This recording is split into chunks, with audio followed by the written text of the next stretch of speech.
मित्रों नमस्कार, मेरा नाम है तरुण छेत्री और आज हम उत्तराखंड फॉरेस्टर की 11वीं क्लास देखेंगे। तो 11वीं क्लास मतलब अब तक हमारा बायोलॉजी का चल रहा था। बायोलॉजी कंप्लीट हुआ है थोड़ा, 9th क्लास का, लेकिन एनसीईआरटी में 9th क्लास का बायोलॉजी कंप्लीट हुआ है और मोशन चैप्टर शुरू हुआ है। लेकिन मोशन चैप्टर से पहले हम फिजिक्स का थोड़ा यूनिट्स के बारे में देख लेते हैं, ठीक है।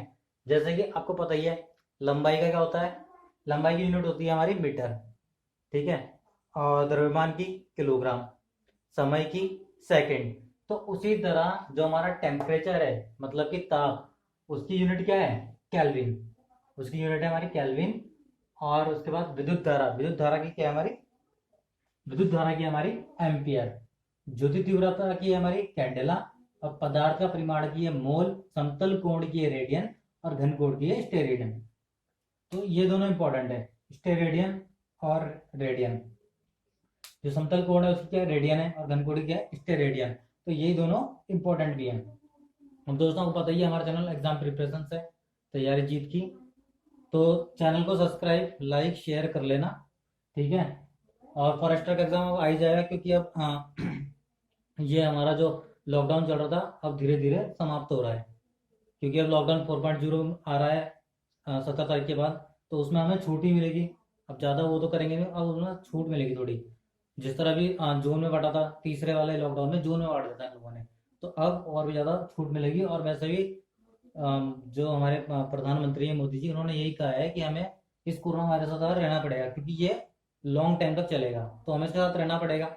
हमें वही है, सोशल डिस्टेंसिंग रखनी पड़ेगी। और भी बाकी काम चलते रहेंगे। मतलब पेपर आएगा अब, ठीक है। अब ये मत सोचना कि पेपर नहीं आएगा, पेपर आएगा। अब तैयारी ढंग से करो और दिल से करो, तभी एग्जाम निकलेगा, नहीं तो नहीं निकलने वाला। और हम देखते हैं, हम एक प्रकाश वर्ष बराबर कितना है हमारा, 9.46 10 की घात 15 मीटर। ये क्वेश्चन आ सकता है, ये वाला क्वेश्चन आ सकता है। 9.46 into 10 to the power 15 metre एक प्रकाश वर्ष बराबर होता है। उसके बाद हमारा एक पार्सेक बराबर कितना होता है, 3.26 प्रकाश वर्ष, ठीक है। ये तो एक पार्सेक बराबर 3.26 प्रकाश वर्ष है। लेकिन अगर हम पूछेंगे मीटर में कितना होता है, तो एक पार्सेक बराबर 3.08 into 10 to the power 16 metre होता है हमारा एक पार्सेक बराबर। उसका एक न्यूटन बराबर कितना होता है, 10 की घात 5 डाइन, ठीक है ना। हमें ये इतना इतना पता होना चाहिए कि न्यूटन की जो इकाई है, ठीक है, उसे हम डाइन में बोलते हैं। लेकिन दूसरी पद्धति में, दूसरी पद्धति में हम 10 की घात 5 डाइन बोलते हैं। लेकिन वो पद्धति कौन सी है वो भी देख लेते हैं। सीजीएस पद्धति है वो, ठीक है। न्यूटन को हम सीजीएस पद्धति में डाइन बोलते हैं। तो एक न्यूटन बराबर हमारा कितना हो गया, 10 की घात 5 डाइन। और सीजीएस पद्धति में जूल का जो, जूल को बोलते हैं वो है अर्ग। और एक जूल बराबर कितना होता है, 10 की घात 7 अर्ग। दोस्तों अब हम पढ़ेंगे गति के बारे में, ठीक है। तो गति है क्या, मतलब गति का पहला पॉइंट ये है, सरल रेखीय गति। गति का पहला ही पॉइंट क्या है, सरल रेखीय गति। जैसे कि आप अपने घर से सुबह निकले, ठीक है। आप मतलब सुबह निकले मॉर्निंग वॉक के लिए, आप किसी भी दिशा में चलना शुरू कर देते हैं। आप इस तरह से चलना शुरू कर देते हैं। आपको दिशा का नहीं पता, लेकिन आप चलते ही जा रहे हो, चलते ही जा रहे हो, चलते ही जा रहे हो। और उसके बाद वापस घर की तरफ आ जाते हो। अब ये नहीं कि आपको पर्टिकुलर एक ही दिशा की तरफ जाना है, कि हमें सीधा इधर ईस्ट की तरफ ही जाना है या वेस्ट की तरफ जाना है, ऐसा नहीं है। या नॉर्थ की तरफ जाना है, साउथ की तरफ जाना है, ऐसा नहीं है आपका। आप सुबह उठे और आप चल दिए, तो उसे हम क्या करेंगे, सरल रेखीय गति बोलेंगे, ठीक है। उसे बोलेंगे सरल रेखीय गति। अब जैसे घर से निकले, 5 किलोमीटर चले गए सुबह ईस्ट की तरफ, पूर्व की तरफ। तो आपने कुछ डिस्टेंस तय करी, आप वहां गए, आपने कुछ डिस्टेंस तय करी, तो हम उसे क्या बोलेंगे, डिस्टेंस बोल रहा हूं तो दूरी बोलेंगे डायरेक्टली, ठीक है। और हमने पढ़ा है कि जो डिस्टेंस होता है, दूरी होता है, हमेशा कैसा होता है, पॉजिटिव, ठीक है। डिस्टेंस क्वेश्चन आएगा, डिस्टेंस किसकी होती है, पॉजिटिव नेगेटिव। तो आपको हमेशा क्या लगाना है, पॉजिटिव। डिस्टेंस हमेशा पॉजिटिव में रहती है। और हम इसे किस में नापते हैं, मीटर में, ठीक है ना। दूरी का क्या है, मात्र मीटर है। उसके बाद चलते हैं हम डिस्प्लेसमेंट में, विस्थापन, जिसे हम क्या बोलते हैं, विस्थापन। अब देखो विस्थापन देखते हैं कैसे होगा। अब किसी ने बोला आपको कि आप, आपका घर इस पॉइंट में है, ठीक है, 10 वाले उसमें, इसे पॉइंट ए मान लेता हूँ। अब किसने बोला आपको ए से बी तक जाना है, मतलब 20 तक जाना है, 20 तक जाना है। तो आप 10 से निकले और 20 तक गए, तो आपने कितनी डिस्टेंस कवर करी ए बी ने? तो ए बी ने 10 से निकला 20 तक, तो 10 किलोमीटर की डिस्टेंस कवर करी। फिर किसी ने बोला कि बी से इस सी पॉइंट तक जाना है, बी से सी पॉइंट तक जाना है। फिर बी सी, और बी सी में कितनी डिस्टेंस कवर करी है? यहां तक 10 हो जाएगा और यहाँ सी तक 15, ठीक है ना। 20 से आप 5 तक करोगे तो 15 आएगा, 15। आप पहले कहां पर थे? इस ए पॉइंट में, लेकिन आप कहां पहुंचे? यहाँ पे पहुंच गए। तो 15 माइनस 10 कितना हो गया? 15 माइनस 10 क्यों कर रहा पता है ना? पहले हमने कहां से कहां डिस्टेंस कवर की थी? ए से बी तक। फिर हमने कहां से कहां करी? बी से लेके सी तक। ए से बी तक 10 थी, बी से सी तक 15 थी। जो पढ़ा रहा हूं उसे ध्यान से समझते चलना, बहुत ज्यादा काम आएगा। तो डिस्प्लेसमेंट में -5 आ गया, हम -5 पीछे आ गए, अपनी जहां जगह थी वहां से पीछे आ गए। तो माइनस में आ गया विस्थापन, जबकि दूरी हमेशा पॉजिटिव में रहती है और विस्थापन क्या माइनस में भी आ सकता है। और विस्थापन अगर हम यहीं तक ही करते हैं, ए से बी तक ही जाते हैं, तो हमारा विस्थापन कैसा था? ए से बी तक जाते तो पॉजिटिव था। और अगर हम ए से बी जाते और बी से ए पे दोबारा आ जाते हैं, तो हमारा विस्थापन कैसा हो जाता? शून्य। अब शून्य कैसे होता है मैं बताता हूँ आपको। आपने अमेजोन से कोई सामान मंगा लिया, ठीक है ना, डिस्पैच होता है ये आपको पता है, और वो आपको नहीं मिला। यहाँ तक, यहाँ से अमेजोन ने भिजवाया, ये अमेजोन है, आपके घर में आया, ठीक है ना, आपके घर बी तक आया वो, लेकिन आप घर में मिले नहीं, या फिर कहीं जा रखे थे, ठीक है, तो वो वापस हो जाता है। तो वो वहां से वापस हो गया और अमेजोन के पास ही पहुंच गया। तो उस जो वस्तु ने डिस्प्लेसमेंट करा वो कितना करा? शून्य करा, ठीक है ना, शून्य करा। और अगर वो आपको मिल जाता है, अगर अमेजोन ने फिर सेंड करा और आपको मिल जाता है, तो उस वस्तु ने कितना डिस्प्लेसमेंट करा? 5 और 5 10, 10, वो भी पॉजिटिव में। इससे हमें क्या पता लगता है कि डिस्प्लेसमेंट नेगेटिव में, शून्य और पॉजिटिव तीनों हो सकता है। और हमें देखो, हमने एक चीज और देखी इसमें, कि हमें डिस्टेंस तो पता थी कि कितनी कितनी डिस्टेंस है, हम उस डिस्टेंस को मेजर कर सकते थे। और दो राशियां होती है, अदिश और सदिश, ये मैंने लिख रखा है यहाँ पे, इन्हें बताऊंगा मैं। जैसे अदिश राशि जो है, अदिश राशि में क्या होता है? सिर्फ परिमाण होता है, हम उससे सिर्फ मेजरमेंट कर सकते हैं, उसकी कोई हमारे पास डायरेक्शन नहीं होती, दिशा नहीं होती।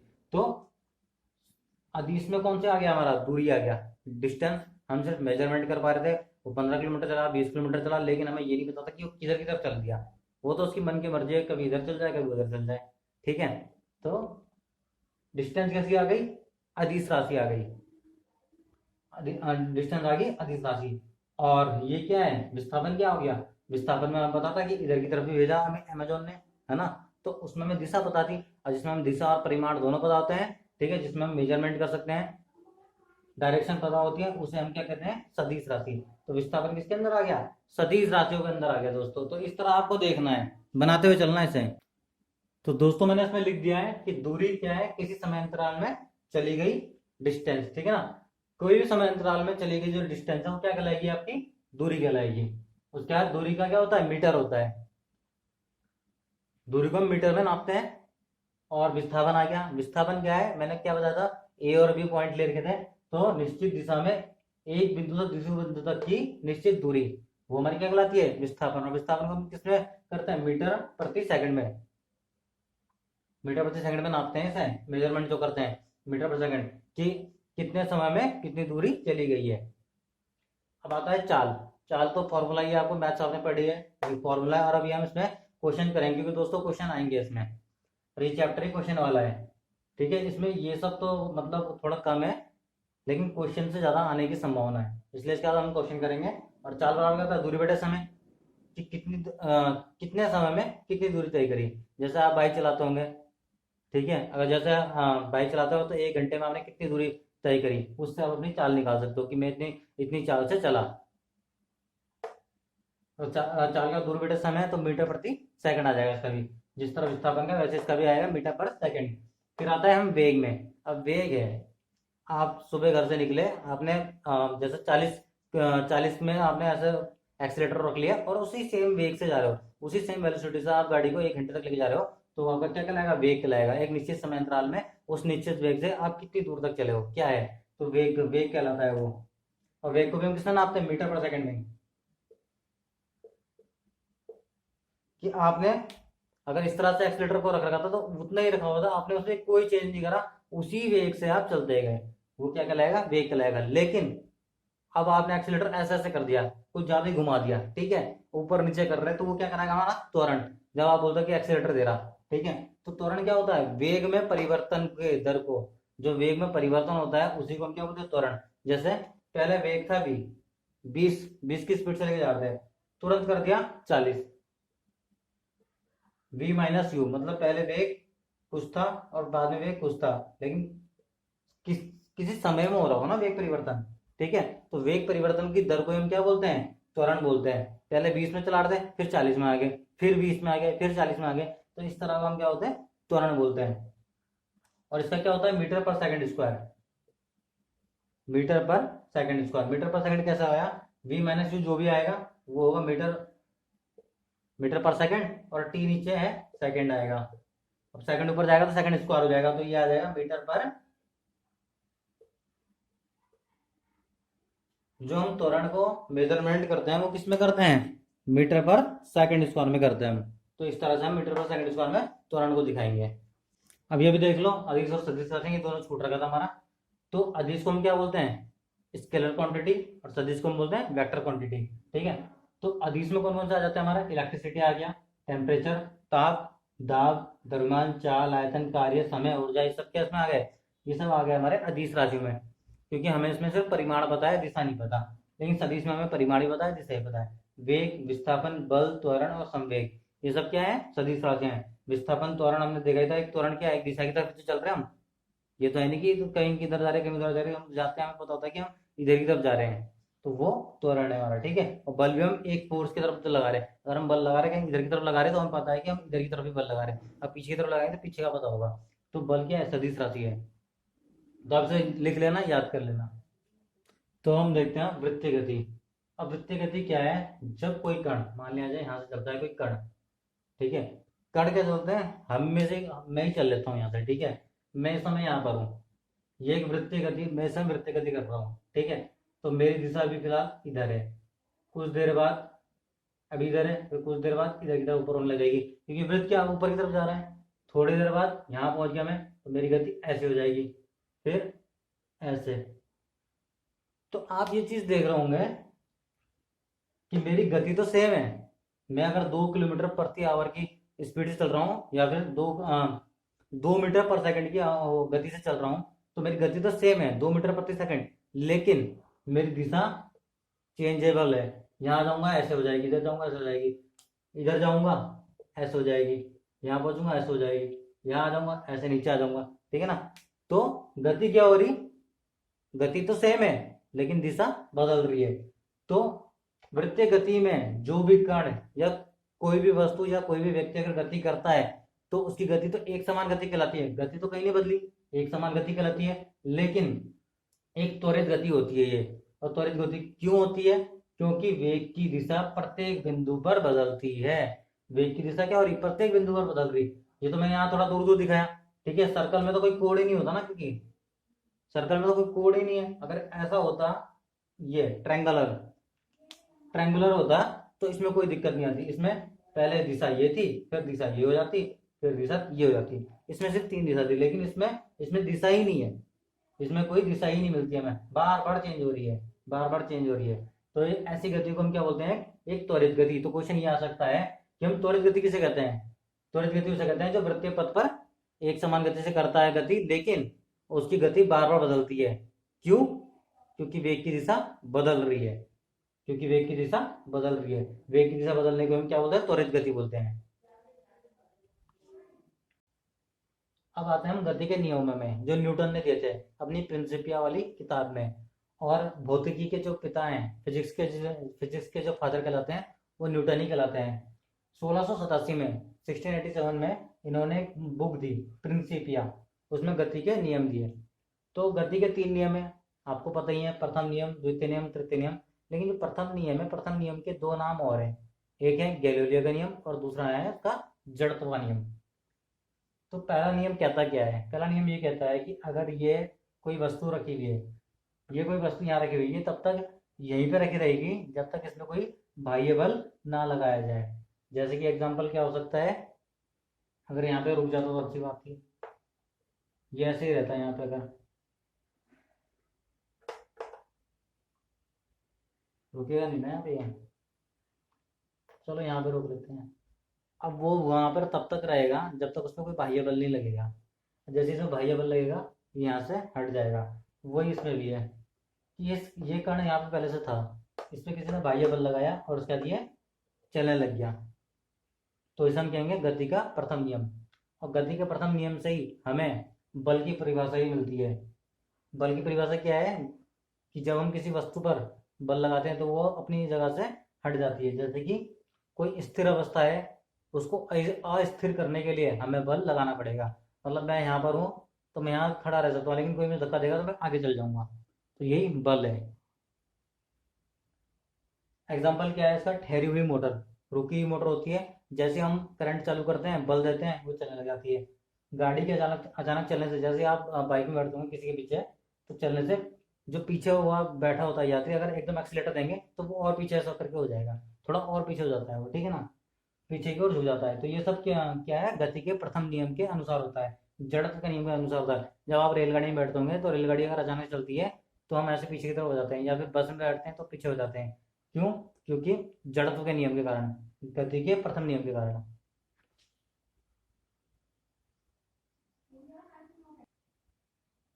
दोस्तों न्यूटन का फर्स्ट लॉ हमने देख लिया था। अब देखते हैं सेकंड नियम। न्यूटन का सेकंड लॉ कहता क्या है? तो न्यूटन का जो सेकंड लॉ है, सिर्फ आपको F बराबर ma इसका बल का व्यंजक देता है। हमें प्रथम नियम में बल के बारे में पता चला था कि बल है क्या, लेकिन बल का जो व्यंजक है, जो हमें मिला है व्यंजक, वो किससे मिला है? F बराबर ma सेकंड नियम से। F क्या है? F फोर्स है, m क्या है? द्रव्यमान है, मास है, और a क्या है? एक्सीलेटर है, मतलब त्वरण है। तो जो प्रथम नियम है वो दूसरे नियम का ही एक पार्ट है। दूसरे नियम से ही निकला हुआ पार्ट कौन सा है? प्रथम नियम है। क्योंकि बल का व्यंजक तो हमें यहाँ मिला था, लेकिन बल के बारे में हमने कहाँ बताया था? प्रथम नियम में। इसके बाद अब चलते हैं हम थर्ड लॉ में, न्यूटन के थर्ड लॉ में। तो न्यूटन का थर्ड लॉ ये होता है क्रिया प्रतिक्रिया, ये वाला काम, ठीक है ना। क्रिया प्रतिक्रिया मतलब जितना जोर से हम इधर मारेंगे, ऐसे मारेंगे, तो यहाँ पे भी उतना ही दर्द होगा, यहाँ पे भी उतना ही दर्द। अगर किसी का हम गाल में थप्पड़ मारते तेजी से, तो हमारे हाथ में उतना दर्द होगा जितना उसके गाल में दर्द होगा। तो इसे हम क्या कहते हैं? क्रिया प्रतिक्रिया का नियम। अब एग्जाम्पल क्या है? नाव के किनारे कूदने पर, जैसे ही कोई व्यक्ति नाव के किनारे कूदता है तो नाव एकदम से पीछे हट जाती है। तो ये क्रिया प्रतिक्रिया का की वजह से ही होता है, क्रिया प्रतिक्रिया की वजह से होता है। जैसे कोई आदमी बंदूक चलाता है, ठीक है, तो जब वो बंदूक चलाता है तो उसके कंधे पर भी उतना ही जोर पड़ता है जितना आगे से गोली जा रही है। मतलब जितना बंदूक आगे तरफ पीछे की तरफ धक्का लेगी ना, आगे जाएगी गोली, लेकिन धक्का पीछे भी लेगी, तो वो उसके कंधे पर जितना जोर पड़ता है उतना ही आगे भी जाते हैं। तो बराबर पड़ता है, मतलब क्रिया प्रतिक्रिया होती है।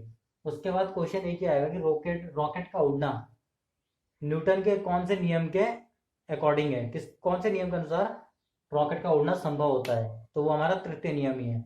और एक क्वेश्चन और बन सकता है कि कौन सा नियम, न्यूटन का कौन सा नियम संवेग संरक्षण का सिद्धांत प्रतिपादित करता है या प्रदान करता है या देता है? तो वो है थर्ड लॉ। संवेग संरक्षण का सिद्धांत किस पर आधारित है? तृतीय नियम पर आधारित है। अब हमने संवेग की बात करी। संवेग है क्या? तो संवेग क्या है? किसी वस्तु का जो द्रव्यमान होता है और उसका वेग का गुणनफल को हम संवेग कहते हैं। वस्तु के द्रव्यमान, ध्यान रखना, जैसे तुम्हारी बाइक है ना, बाइक है, या फिर साइकिल है। साइकिल कितने 10 किलो की तो होती होगी, 10 किलो 20 किलो। बाइक तो क्विंटल में चल जाएगी, लेकिन साइकिल कितने 10 किलो की होगी सब। और उसका वो वेग से चलती है, किसी वेग से चल रही है, 2 मीटर पर सेकंड की वेग से चल रही है, ठीक है ना। तो द्रव्यमान गुणा वेग, वेग हमारा 2 मीटर पर सेकंड आ गया, और मास कितना है हमारा? 10। तो अब देखो आगे, इसका मात्रक क्या होता है? मात्रक निकाल लेते हैं यहाँ से। द्रव्यमान का क्या होता है हमारा? m। और वेग का क्या होगा? वेग होता है मीटर पर सेकंड, मतलब जितनी हमने दूरी तय करी कुछ समय में। जब हम कोई दूरी तय करेंगे, जैसे यहाँ से यहाँ तक आएंगे, तो दूरी तो हमने कुछ तय करी, लेकिन वो दूरी कितने समय में तय करी, ठीक है ना। तो मीटर, ये दूरी तय करी कितने समय में? तो सेकंड। तो ये आ गया। तो हमारा जो मात्रक बन गया, जो जो पूछ लेता है कभी कभी कि ये संवेग का मात्रक बताओ, लेकिन दूसरी भाषा में बोलता है mlt की पावर -1, या ये हमारा संवेग का, ठीक है ना, mlt की पावर -1, या फिर संवेग का मात्रक पूछेगा तो क्या आएगा हमारा, मीटर, भैया मीटर, ये मीटर नहीं है, ये हमारा द्रव्यमान, मास है ये, ठीक है ना, ये हमारा मास है। एम को हम किससे दिखाते हैं, किलोग्राम से, तो ये आ जाएगा किलोग्राम मीटर पर सेकंड। ठीक है दोस्तों, आज के लिए हम क्लास को यहीं तक रखते हैं, इसके बाद हम थोड़ा और आगे पढ़ेंगे। अभी चैप्टर गति चल रहा है, मोशन चल रहा है। अब इसके बाद इसमें क्वेश्चन ज्यादा है, मतलब अब क्योंकि क्वेश्चन ही पूछेगा फॉरेस्ट के पेपर में, तो इसमें क्वेश्चन ज्यादा है, हमें क्वेश्चन करने ज्यादा ज्यादा, ठीक है, ज्यादा हमें क्वेश्चनों में ध्यान देना है। तो आप इस तरह से इसे बना लेना, लेकिन हम इसके बाद इसमें क्वेश्चन ज़्यादा करेंगे, क्योंकि क्वेश्चन ज़्यादा आ सकते हैं। बाकी जो भी मतलब थ्योरी थ्योरी वाला पार्ट है वो है बायोलॉजी वाला, लेकिन अब हमारा फिजिक्स फिजिक्स का चल रहा है, तो हमें इसमें क्वेश्चन हमें देखना पड़ेगा। तो दोस्तों धन्यवाद, मेरे चैनल को सब्सक्राइब कर देना, लाइक कर देना, शेयर कर देना, ठीक है, हाँ, धन्यवाद।